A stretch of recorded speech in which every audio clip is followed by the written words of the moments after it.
The hospital discharge papers weighed nothing in Liana's hands, yet they felt impossibly heavy. For months of white ceiling tiles, fluorescent lights that never dimmed, and a mirror she'd avoided until the final week. The bandages were off now. The scars remained. She sat in the back seat of the Uber, watching the city blur past through the window. Her left hand trembled slightly against her lap. The driver didn't stare. She appreciated that. Most people did. Most people looked at the jagged line running from her temple to her jawline, and their eyes widened just enough. Just enough to remind her that she was no longer the person they'd known before. The restaurant reservation was supposed to be celebratory. That's what Kelvin had said when he made it. "We'll celebrate you getting out," he'd texted 3 days ago. 3 days of anticipation mixed with dread. She'd chosen a high-necked burgundy dress. Long sleeves. Anything to minimize the visual impact of her transformation. Liana pushed through the restaurant doors at exactly 7 p.m. The hostess smiled warmly and guided her to a corner table with soft amber lighting. She sat down, ordered water, and waited. Kelvin was always late. In the 3 years they'd been together, he'd been late to almost everything. She'd stopped mentioning it after the first year. He arrived at 7:23, still wearing the expensive cologne she'd bought him last Christmas. His designer suit was tailored perfectly. He looked good. He looked like someone who hadn't spent the last 4 months sleeping in a hospital chair watching his girlfriend's body betray her. He looked like someone who hadn't lied to police officers. Kelvin's eyes found hers across the table, and she watched his entire expression shift in real time. The smile froze. His jaw tightened. His gaze locked onto the scar on her left side. The one that caught the candlelight in the worst possible way. "Hey," she said softly, lifting her hand in a small wave. He sat down slowly, as if moving through water. His hand reached for the wine menu, but he wasn't really seeing it. "How are you feeling?" Liana tried, her voice smaller than she'd planned. Kelvin was silent for a long moment. She watched him wrestle with something internal, his eyes still fixed on her face. When he finally spoke, his voice was low and flat. "I can't do this. Not like this." The words landed like a physical blow. Liana's water glass stopped halfway to her mouth. "Kelvin." He was already standing. He grabbed his jacket from the back of the chair, his movements jerky and deliberate. The restaurant's ambient noise seemed to pause around them. Other diners had noticed. She could feel their eyes sliding over their table like curious insects. "I'm sorry," he said, but he wasn't sorry. She could hear it in his tone. He was angry. Angry at her. Angry that her accident had inconvenienced him. Angry that her scars were real and visible and refused to disappear quietly. He left without ordering. Without waiting for her response.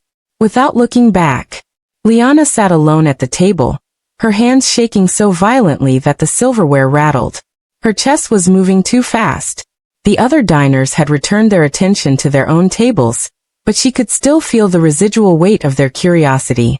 This was her life now. This was what she'd been terrified of since the moment she'd opened her eyes in the hospital and realized everything had changed.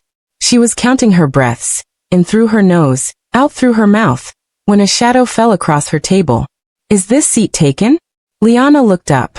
The man standing across from her was somewhere in his late 30s, with dark hair, calm gray eyes, and the kind of posture that suggested he'd spent his life making difficult decisions. He was tall without being imposing, handsome without trying. "I saw what just happened," he continued, his voice steady and low. "I'm not trying to intrude, but I also can't sit across the room and watch you fall apart alone. Would you rather I leave?" Most women might have been wary of a stranger approaching them at such a vulnerable moment. Liana wasn't most women anymore. The past 4 months had burned away her instinct to be polite at the expense of her own needs. "Sit," she said. He did, smoothly pulling out the chair and settling into it with deliberate calm. He signaled the waitress with a subtle gesture. He didn't order wine or something performative. He ordered tea. 2 cups. "I'm Tristan Ward," he said, and there was something in the way he said it, not introducing himself for the sake of small talk, but giving her information she might find useful. "Liana," she replied. "That man, the one who just left, he has no idea what he's throwing away. I want you to know that immediately. before you believe even for a second that his departure reflects anything about your value.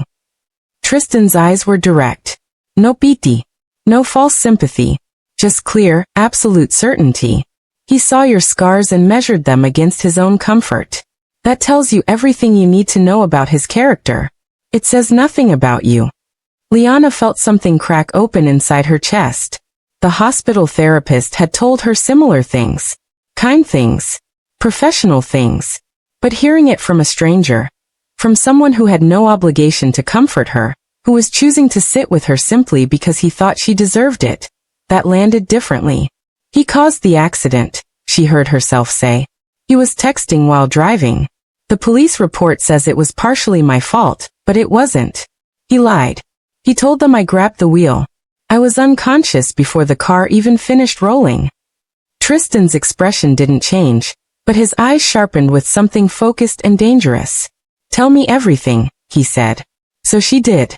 Over tea that gradually went cold, Liana told him about the accident, about the way Kelvin had been looking at his phone, about how she'd seen the message notification light up his screen, about how she'd said his name to warn him, about the exact moment the car had drifted into the opposite lane. She told him about waking up in the ICU to find Kelvin already giving his statement to the police. She told him about her parents having hired a lawyer, who seemed more interested in settling than investigating. Tristan listened with absolute attention. Not the kind of attention that was performed for social media or to appear interested. The kind of attention that made a person feel truly heard. The accident report doesn't add up, he said finally. At least not the official one. Toxicology on him? Negative. He wasn't drunk. Phone records. The police never requested them. Tristan leaned back slightly, his fingers steepled in front of his face. When he spoke again, his voice had shifted into something that suggested he operated in a world of lawyers and leverage and truth-seeking. I'm going to be direct with you, Liana. I have legal resources. I have investigators. The woman I'm looking at right now has a valid case against the man who caused her injuries while lying to the authorities. But I need to know if you want to fight for that case, because fighting is what it will require. You're going to have to relive this trauma in depositions, and potentially in a courtroom. Kelvin is going to be represented by expensive lawyers whose job is to make you doubt your own memories. Your scars are going to be called into evidence. You're going to have to decide if justice matters more than peace. Liana's hands were shaking again, but this time it felt different. This time it felt like the shaking of someone preparing to stand. Yes, she said. Yes, I want to fight. Tristan nodded once, final and decisive. Then we fight. I'll have my team contact you within 48 hours. In the meantime, I'm also going to connect you with a reconstructive surgeon. Top of her field. She works with my foundation. No charge. But Liana, I need you to understand something. You don't need surgery to be beautiful or valuable. You need surgery because you deserve to feel like yourself again if you want to. He stood, leaving his card on the table. Tristan Ward it read. And beneath his name were titles that suggested he moved through the world with a level of authority most people would spend lifetimes trying to earn. I'll be in touch, he said. And Liana? You're going to get through this. More than that, you're going to come out of it stronger than you were before.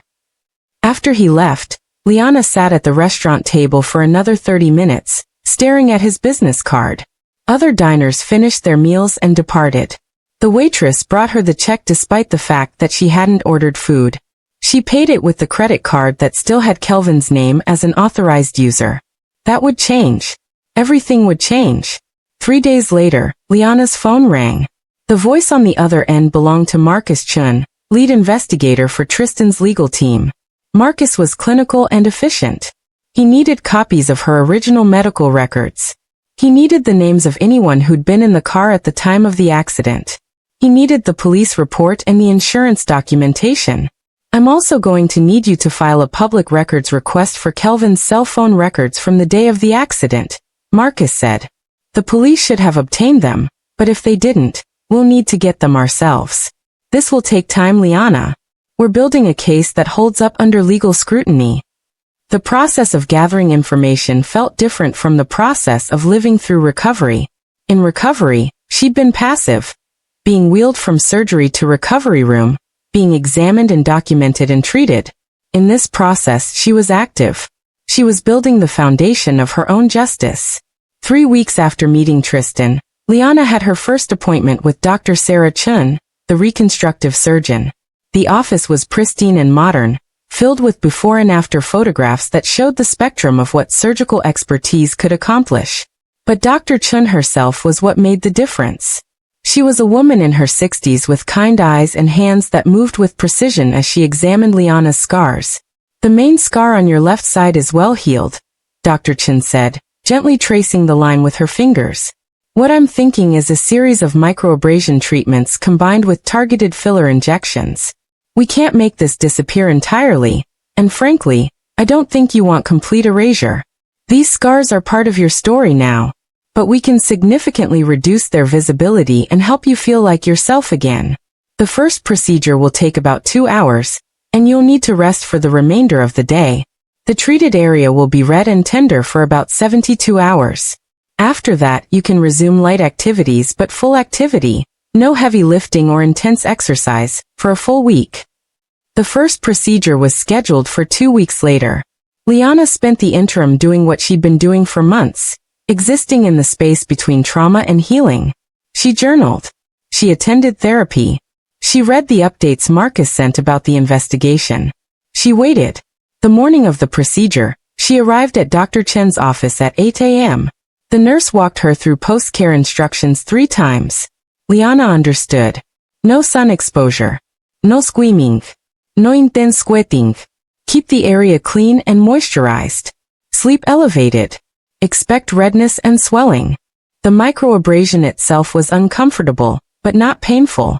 Dr. Chen worked methodically, gently abrading the outer layers of scarring tissue. It took 2 hours. When it was finished, when Liana looked in the mirror, she could see the work had been done. The area was noticeably red, slightly swollen, raw-looking but not open. No social activities for 72 hours, Dr. Chen said firmly. Your body is going to be working hard to heal. Give it what it needs. Liana went home to her apartment and spent the next 3 days on her couch. She slept more than she had in months. She kept ice packs on her face for 20 minutes at a time, then rested. She watched mindless television. She texted Tristan updates, short messages that he responded to with concerned check-ins but no pressure to see her. By day 4, the redness had diminished significantly. The swelling had reduced by half. She could see, faintly, the beginning of improvement. The scar was still visible, but softer somehow. Less aggressive. That's when Tristan called. Marcus wants to update you on the investigation, he said. I'm coming by in an hour if that works. She nodded, then realized he couldn't see her. Yes, that's fine. When he arrived, he brought coffee and didn't comment on her appearance, though she could tell he noticed the redness and the slight swelling around her left eye. Marcus has good news, Tristan said, settling onto her couch with careful distance. He found the traffic camera footage from 3 blocks away. It shows your car weaving between lanes. Combined with the cell phone records, which he finally obtained, they show 17 messages sent and received in the 14 minutes before the accident. And he located a witness.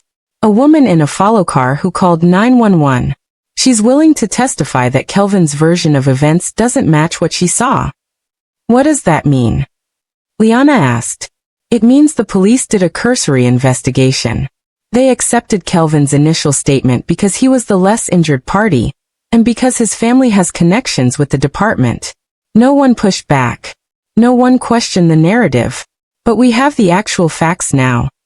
Liana felt something shift inside her chest. Vindication. Clarity. The knowledge that what she'd lived through wasn't her fault, that the original police report was built on lies. So we can move forward? We're filing charges next week. Civil case for damages. And I'm going to have a conversation with the prosecutor's office about potentially filing criminal charges. Reckless driving resulting in serious bodily injury. You're going after criminal charges? Reckless driving resulting in serious bodily injury is prosecutable. But Liana, this is your call. Criminal prosecution is more complicated. The burden of proof is higher. But it's also about accountability in a way that civil settlement never can be. Liana thought about all the times she'd lain in that hospital bed, thinking about how Kelvin had lied to police, how he'd accepted her accident as a minor inconvenience, how he'd run the moment her scars became real. Go after criminal charges, she said. I'm done protecting him. He leaned forward and kissed her forehead. Nothing more. Nothing less. Just a gesture that communicated presence and support. Kelvin's response came 3 days later. His attorney sent a cease and desist letter demanding that Liana drop all legal action or face countersuits for defamation. It arrived on a Tuesday in a thick envelope with aggressive letterhead. That's when Kelvin began texting personally. The first message arrived Thursday evening. Liana, I don't know what you're doing, but we need to talk. My lawyer says this is getting serious. Please call me. She didn't respond. The second message came Saturday. I made a mistake at dinner. I was scared. I didn't handle it well. But this lawsuit is overkill. We can work this out. Just drop it and we can start over. She still didn't respond. By Wednesday, the messages had shifted in tone. The desperation had calcified into anger. You're going to regret this. My family has resources too, you know. You think Tristan Ward is going to stick around once this gets messy? You're being used. Liana read that one and felt nothing. Not anger. Not hurt. Nothing. Which was, she realized, the clearest sign that moving on was possible. 2 weeks after her first treatment, Liana returned to Dr. Chen's office for her second microabrasion procedure. The scar was already noticeably softer. The improvement was subtle but real. Dr. Chen explained that the first treatment had stimulated collagen production, and now they were going to build on that foundation. This procedure will be similar to the first, Dr. Chen said. 2 hours. Red and swollen afterward. 72 hours rest. But this time, the treated area won't be as dramatic, because we're working on already improved tissue. The results will be more significant. Liana went through the same post-procedure routine. 3 days at home. Ice packs. Elevation. Rest. This time, the redness faded faster. The swelling was less pronounced. And when she looked in the mirror on day 4, she could see real progress. The scar was becoming a faint line rather than a prominent feature.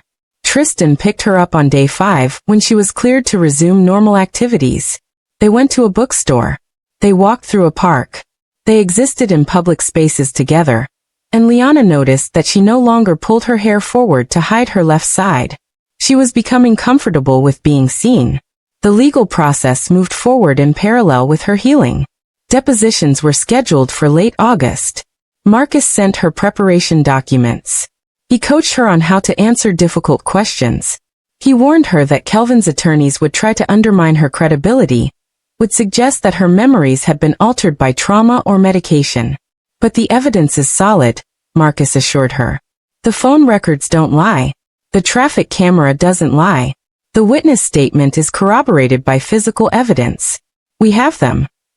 3 weeks before the scheduled depositions, Tristan took her to dinner at a quieter restaurant than the one where they'd met. This time, there was no public drama. Just a man and a woman, eating together, existing in a space of relative privacy. I want to tell you something, Tristan said as they waited for dessert. I know it might seem like I stepped in because you were broken. Like I saw someone vulnerable and decided to fix her. Liana set down her fork. That's what Kelvin said in one of his texts. I know. And I want to address that directly. I stepped in because I saw a woman being abandoned by someone who didn't deserve her presence. I stepped in because you deserved someone who would stay. But Liana, over these past weeks, watching you fight, watching you heal, watching you reclaim your power, I've fallen in love with you. Not with the victim of the accident. Not with the woman at rock bottom. With this version of you. The woman who chose to fight for justice. The woman who trusted her body to heal. The woman who walked into that restaurant with her head up despite everything she'd been through. He reached across the table and took her hand. I'm not asking you to marry me tonight, he continued. I'm not asking for anything except permission to keep being part of your life as you move forward. Liana looked at their joined hands. She looked at his face. She thought about Kelvin running. She thought about all the ways that love could show up, not just in grand gestures, but in steady presence. In choosing to see someone's pain, and not looking away. "I want you to keep being part of my life," she said quietly. "I think I've known that for weeks." The depositions began in late August. Liana sat in a small conference room with a court reporter and Kelvin's legal team. They asked her questions that had been designed to undermine her memory of the accident. They suggested that she'd been distracted. They hinted that perhaps she had reached for the wheel. They painted a narrative in which her trauma was exaggerated and her case was motivated by greed. She answered every question with patience and truth. When Kelvin's deposition was taken, Marcus called her immediately after with the details. Kelvin had been confronted with the cell phone records. He'd been shown the traffic camera footage. He'd been presented with the witness statement. And gradually, over the course of 6 hours, his story had begun to crumble. He'd admitted to texting. He'd admitted to not seeing the oncoming traffic. He'd admitted that he'd been told by his initial attorney to say it was Liana's fault, that it would be easier to manage that way. "He's given us everything we need," Marcus said triumphantly. "The case is essentially over. It's just a matter of settlement or trial." Liana scheduled her third and final microabrasion treatment for early September. By this point, the scar was barely noticeable to anyone who wasn't looking for it. But she wanted the final treatment. She wanted to do everything in her power to reclaim her appearance. This procedure was the quickest of the three. The treated area responded faster than before.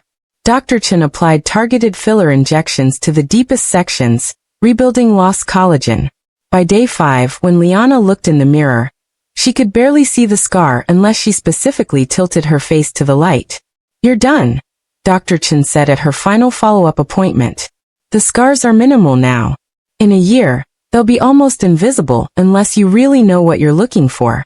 But Liana, I need you to understand something. Those scars? They're not a failure of healing. They're proof of survival."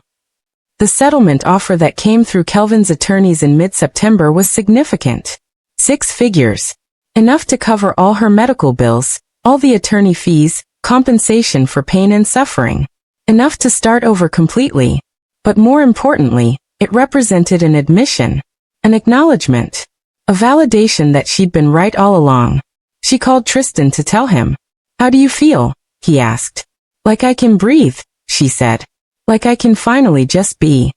"Then accept it. You fought hard enough." The final mediation was scheduled for October 1st. But 3 days before, Kelvin's attorney called with an update.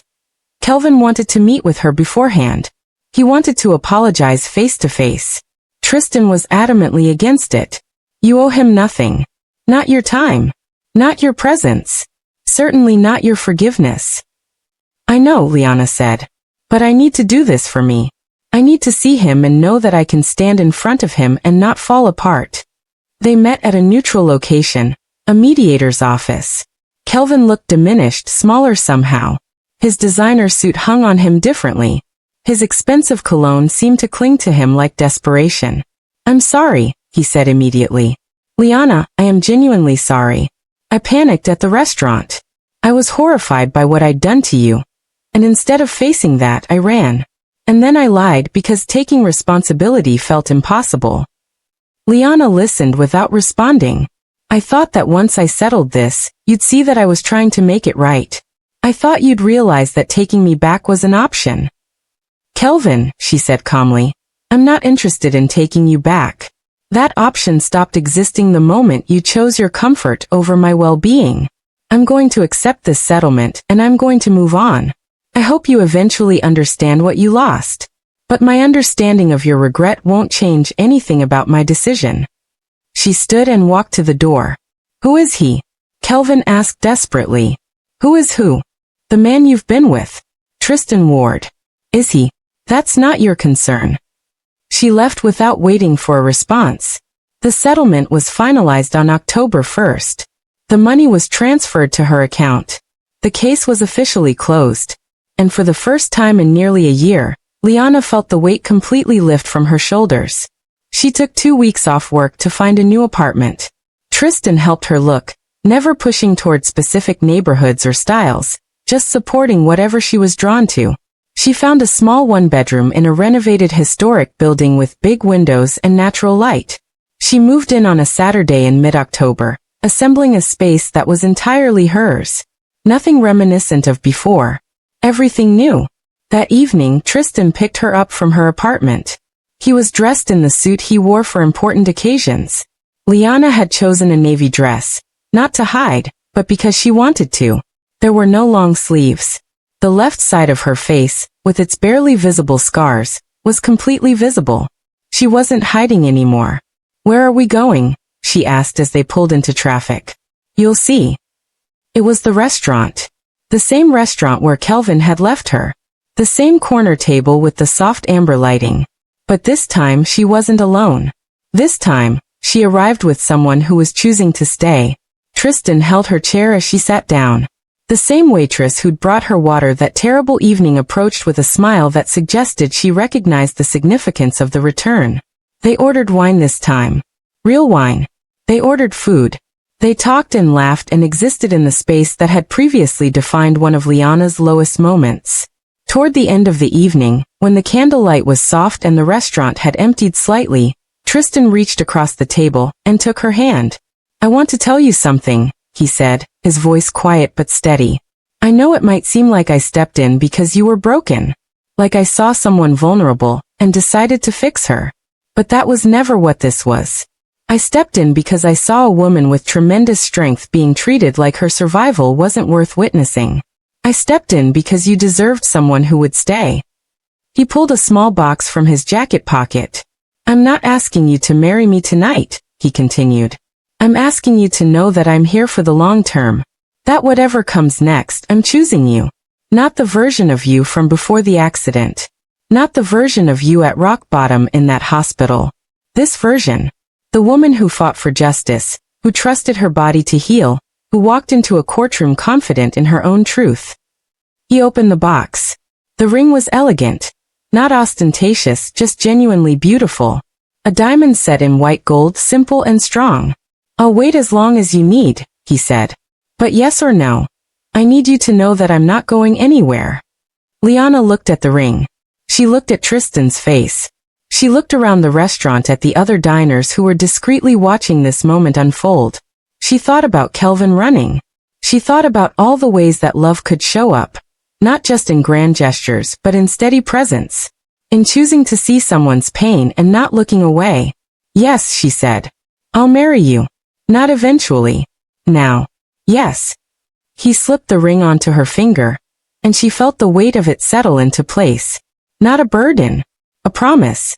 They left the restaurant hand in hand, and Liana caught her reflection in the glass door as they exited. The scars on her left side were barely visible. The woman reflected back at her was whole and confident and free. This is the story of Liana and Tristan.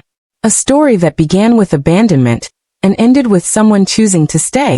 A story about surviving not just accidents, but the people who cause them and the people who rebuild you in the aftermath. If this story resonated with you, if you've ever felt the weight of being left by someone who should have stayed, please comment below and tell me about your own journey toward healing. And if you know someone who needs to hear that they deserve better than scraps of love, send them this video. Subscribe to this channel for more stories about resilience, redemption, and the power of choosing ourselves. And hit that like button if you believe that real love isn't about fixing someone. It's about seeing them completely and choosing to stay.